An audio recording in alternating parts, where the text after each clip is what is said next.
Viewers, সবাইকে প্রীতি ও শুভেচ্ছা। আশা করি সবাই ভালো আছেন, আমিও ভালো আছি আপনাদের দোয়ায়। যারা দেশ এবং প্রবাস থেকে দেখছেন তাদেরকে শুভেচ্ছা এবং ভালোবাসা জ্ঞাপন করছে। ভিউয়ার্স, পর্যটন জেলা মৌলভীবাজারের দুটি উপজেলা রয়েছে পর্যটন শিল্পের জন্য বিখ্যাত। একটি হচ্ছে পর্যটন নগরী কমলগঞ্জ উপজেলা, আরেকটি হচ্ছে পর্যটন নগরী শ্রীমঙ্গল উপজেলা। পর্যটন নগরী কমলগঞ্জ উপজেলায় রয়েছে বিভিন্ন পিকনিক স্পট, যেমন লাউয়াছড়া জাতীয় উদ্যান, হামদম জলপ্রপাত, মাধবপুর লেক, বীরশ্রেষ্ঠ হামিদুর রহমান। কমলগঞ্জ উপজেলার আরও রয়েছে শমশেরনগরের ক্যামেলিয়া লেক, দৃষ্টিনন্দন এয়ারপোর্ট, শমশেরনগর এয়ারপোর্ট এবং দৃষ্টিনন্দন দুটি রেলওয়ে স্টেশন রয়েছে চাতলাপুর স্থলবন্দর। দেখার মতো অনেক সুন্দর সুন্দর পিকনিক স্পট রয়েছে। আর পর্যটন নগরী শ্রীমঙ্গল উপজেলায় রয়েছে সারি সারি চা বাগান, অনেক বড় বড় বিল, অনেক সুন্দর সুন্দর পিকনিক স্পট রয়েছে। এবং কমলগঞ্জ উপজেলায় রয়েছে সারি সারি চা বাগান এবং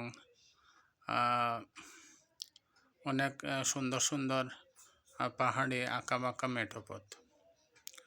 তো ভিউয়ার্স, একটা বিষয় না বললেই নয়, অনেকে পর্যটককে ভুল তথ্য দিয়ে থাকেন পর্যটন নগরী কমলগঞ্জের পিকনিক স্পটগুলোকে। তারা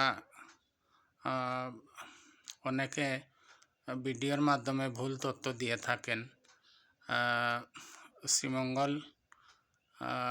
শ্রীমঙ্গলের কথা উল্লেখ করেন। শ্রীমঙ্গল থেকে 10 থেকে 15 কিলো দূরে রয়েছে পর্যটন নগরী কমলগঞ্জ উপজেলার পিকনিক স্পটগুলো।